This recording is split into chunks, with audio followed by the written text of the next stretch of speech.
ഒരുപാട് കാലത്തെ കാത്തിരിപ്പിന് ശേഷം ഗുരുവായൂരപ്പന്റെ അടുത്തേക്ക് ഒരു യാത്രയുണ്ട്.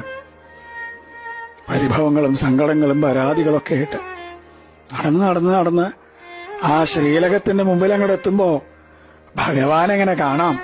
ശംഖും ചക്രവും ഗദയും പങ്കജവുമായിട്ട് ചക്രവർത്തി ഭാവത്തിലുള്ള ഭഗവാന്റെ രൂപം അതങ്ങോട്ട് കാണുമ്പോ കണ്ണ് നിറഞ്ഞൊഴുകും, തൊണ്ടയിടറും, എല്ലാം മറന്നുപോവും. പരിഭവങ്ങളും സങ്കടങ്ങളൊക്കെ.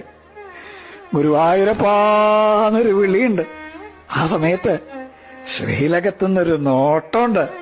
കാരുണ്യത്തിന്റെ കടലായ കണ്ണന്റെ നോട്ടം.